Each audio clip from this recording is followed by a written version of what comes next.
Get ready for another microdose. And hey, if this information is jiving with you, then check out the full episode. The link is in the show notes. Enjoy the ride. And your normal baseline level, where your cognitive brain networks function their best, as well as your physiology, is engagement of your parasympathetic nervous system. And that's where we're meant to live. We are open, we're thoughtful, we have access to our executive control network, which is associated with prior experiences and memories, and it gives us a whole variety of options of what is possible, not the one that is most likely to allow us to survive.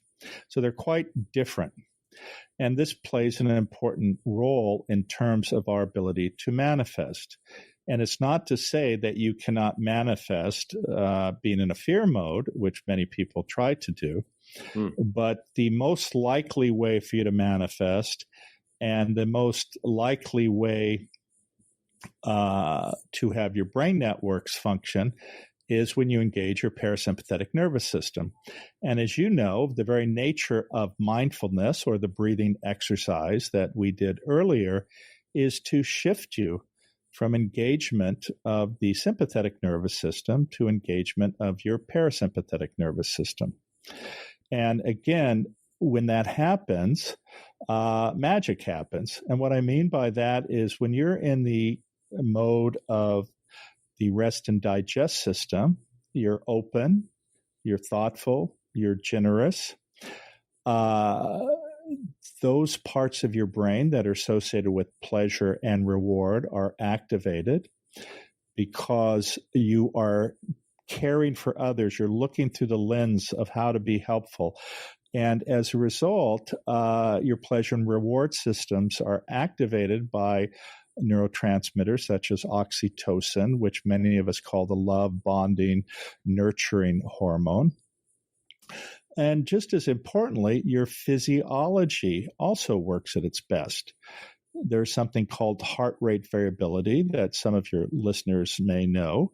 And heart rate variability is important. Now, many people confuse it with heart rate. And the difference is as follows. Each of us can have a heart rate of 60 as an example. If you are stressed, anxious, or have activated your sympathetic nervous system, you actually get a decrease in your heart rate variability. And what I mean by that is that the interbeat time, or the time between beats, stays consistent at about once every second. If you have engaged your parasympathetic nervous system, actually there is variability in the heart rate, which increases the more calm you are. And that variability, as an example, could be a heartbeat of every 0.8 of a second versus, let's say, 1.2 seconds. And what happens is that when you're stressed and anxious, that actually is associated with a decrease in heart rate variability and a very, very high likelihood of sudden cardiac death. But other effects on your physiology relate to, as an example, cardiac function itself, your blood pressure, the expression of inflammatory proteins, which are associated with a lot of chronic disease states. It affects your immune system when you're in the parasympathetic mode by strengthening it. It decreases the production of stress hormones such as cortisol. So all of your physiologic processes work at their best if you can be in the state of mental calm. And that is actually even associated with an increase in one's longevity. So why is this important? Well, I mentioned the love and the fear mode. When you're in the fear mode, oftentimes when people look through the lens of what I want, or the me, that is a fear narrative because it's one that occurs out of insecurity. It occurs out of a belief that you want external affirmation from others to make yourself feel okay. And this is why you see a subset of people who like to display their wealth, their power, their position, because they have an emptiness inside and it is not being filled. And as much as they try to demonstrate that they're okay, and which oftentimes is to hide insecurity or shame, no matter what anyone tells them, they will never get what they want. And that is happiness or a sense that they're okay. The only way you can be okay is if you give yourself permission to be okay. But it does not come through external affirmation. And that's why, as an example, you see so many individuals who are fixated on trying to show people they're okay through displays of wealth, power, and position. Now, what's more sad, though, is because of the nature of our society, is that people believe that narrative, and therefore they believe that if they just get that, that'll fix all their problems. And we have seen from, if you want to simply do a examination of the lotteries, when people suddenly get, quote unquote, everything I wanted, they get all of this money.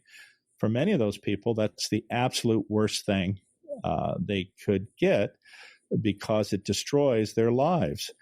Because they keep thinking that, oh, this money's going to buy this, I'm going to have that, I'm going to be happy, people are going to like me. And it's actually, unfortunately, just the opposite. But that is the case when you are trying to fill the emptiness because of your own fear and anxiety.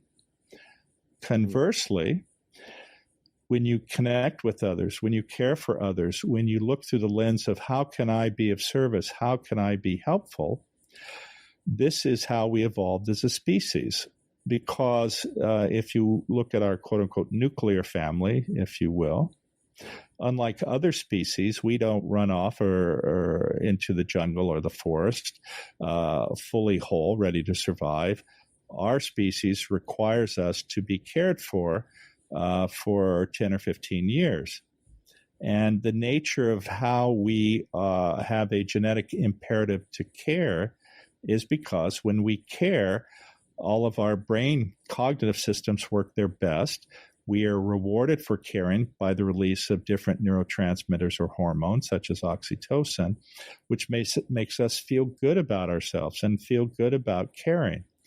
Now, when I make these statements contrasting the two perspectives, a number of people will sit there and go, well, Jim, you're like acting like having a good life or driving a Porsche or living in a mansion is wrong. And that's not what I'm saying at all, because I have many of those things. But the difference is, if all of those things go away tomorrow, in no way does that change how I see myself as a human being, how I love myself, how I accept myself. Nothing changes. They're wonderful while I had them. I thoroughly enjoyed them. But my view of myself and my view of the world does not change if I don't have them. Conversely, you get people whose whole lives are centered on that. And when those are taken away, they feel that they are no longer the person because they've been fixated on something that gives them nothing except a belief that they're important if they have them. Hey, thanks for joining us on this journey. Small doses lead to big changes. If you're vibing with this snippet, then take a listen to the full episode by clicking the link in the show notes. If you would like to plug in deeper to what we're doing, head to mentalkingmindfulness.com or text MTM to 33777. Until next time, peace.